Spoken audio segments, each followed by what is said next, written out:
Alex, good morning. എന്തൊക്കെയാണ് തിരുവനന്തപുരത്ത് നിന്ന് ഇന്ന് വരാനിരിക്കുന്ന പ്രധാനപ്പെട്ട വാർത്തകൾ? അലക്സ്.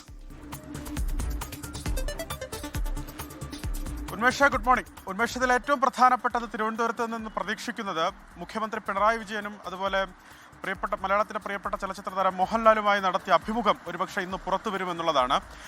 സർക്കാർ അറിയിച്ചതനുസരിച്ചാണെങ്കിൽ ഇന്നാണ് പുറത്തു വരേണ്ട തീയതി. പക്ഷേ ആരോഗ്യമന്ത്രിക്ക് ഈ മർദ്ദനമേറ്റ സാഹചര്യവും നിലവിലെ സംസ്ഥാനത്തെ പ്രതിഷേധങ്ങളൊക്കെ കണക്കിലെടുത്തത് മാറ്റിവെക്കാനുള്ള സാധ്യത നിലനിൽക്കുന്നുണ്ട്. പക്ഷേ അന്തിമമായിട്ടില്ല. എന്താണെങ്കിലും സർക്കാർ ആദ്യം അറിയിച്ച തീയതി തന്നെയാണ് ഇന്നിത് പുറത്തിറങ്ങുമെന്നുള്ളത്. അത് നാം മുന്നോട്ട് മാതൃകയിലായിരിക്കും ചാനലുകളിൽ ഈ അഭിമുഖ പരിപാടി മുന്നോട്ട് വരിക. ഈ കഴിഞ്ഞ ദിവസം, അതായത് മോഹൻലാൽ തിരുവനന്തപുരത്തുണ്ടായിരുന്ന കഴിഞ്ഞ ദിവസം ക്ലിഫ് ഹൗസിലാണ് ഇതുമായി ബന്ധപ്പെട്ട ചിത്രീകരണം നടന്നത്.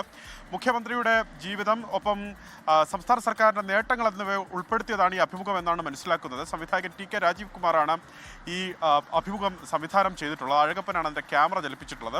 ആ തരത്തിൽ കാര്യമായി തന്നെ എത്തുന്നു. കണ്ടും മിണ്ടിയും ഇരുവർ എന്ന് പേരിട്ടിരിക്കുന്ന അഭിമുഖം ജനങ്ങളിലേക്ക് എത്തും, ഇന്ന് തന്നെ എത്തുമെന്ന് മനസ്സിലാക്കുന്നു. ഓരോ ചാനലുകൾക്കും അനുവദിച്ച സമയത്ത്, അതായത് നാം മുന്നോട്ട് മാതൃകയിൽ അനുവദിച്ച സമയത്താണ് അത് എത്തും എന്നുള്ളതാണ് ഈ നിമിഷം വരെ നമുക്ക് ലഭിക്കുന്ന വിവരം അനുസരിച്ച് മനസ്സിലാക്കുന്നത്. അതാണ് പ്രധാനപ്പെട്ട കാര്യമായി വരുന്നത്. അതിൽ തന്നെ പ്രതിപക്ഷത്തിൻ്റെ പ്രതിഷേധവും സംസ്ഥാന സർക്കാർ തെരഞ്ഞെടുപ്പുമായി ബന്ധപ്പെട്ട് PR വർക്കുമായി മുന്നോട്ട് പോകുന്ന ആക്ഷേപം പ്രതിപക്ഷം ഉയർത്തുന്നു എന്നുള്ളത് മറ്റൊരു പ്രധാനപ്പെട്ട കാര്യം.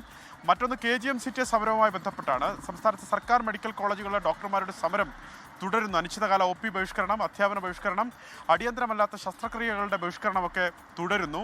രോഗികൾ വലിയ പ്രതിസന്ധിയിലാണ് കഴിഞ്ഞ കുറേ നാളുകളായി.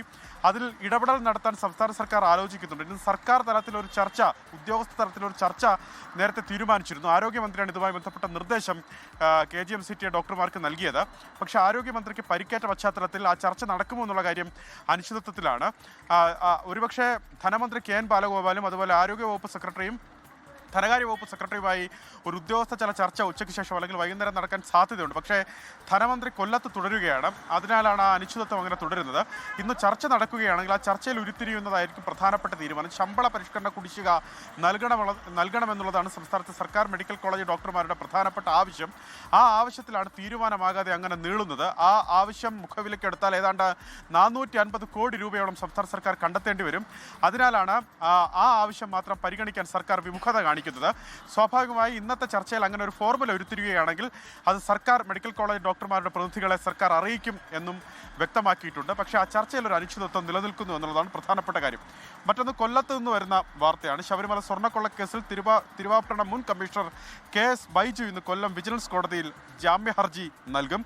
ദ്വാരപാലക ശില്പ കേസിലാണ് ജാമ്യ നീക്കം നടത്തുന്നത്. കട്ടിളപ്പാളി കേസിൽ നേരത്തെ ബൈജുവിന് ജാമ്യം ലഭിച്ചിരുന്നു. ദ്വാരപാലക കേസിൽ കൂടി സ്വാഭാവിക ജാമ്യം ലഭിക്കുന്നതോടെ KS ബൈജുവിന് ജയിൽ മോചിതനാകാൻ സാധിക്കും എന്നുള്ളതാണ് പ്രധാനപ്പെട്ട കാര്യം. ഇതിനോടകം 6 പ്രതികൾ ശബരിമല സ്വർണ്ണക്കൊള്ള കേസുമായി ബന്ധപ്പെട്ട് പുറത്തിറങ്ങി കഴിഞ്ഞിട്ടുണ്ട്. ശരി, അലക്സ് റാം മുഹമ്മദാണ് തിരുവനന്തപുരത്ത് നിന്ന് വിവരങ്ങൾ നൽകിയത്. ലോകത്തെവിടെയായാലും ഏത് സമയത്തും 24 വാർത്തകളും ഓഗ്മെന്റഡ് റിയാലിറ്റി പാക്കേജുകളും എക്സ്പ്ലെയിനറുകളും വിശദമായി കാണാൻ ഞങ്ങളുടെ YouTube ചാനൽ നിങ്ങൾക്ക് സബ്സ്ക്രൈബ് ചെയ്യാം.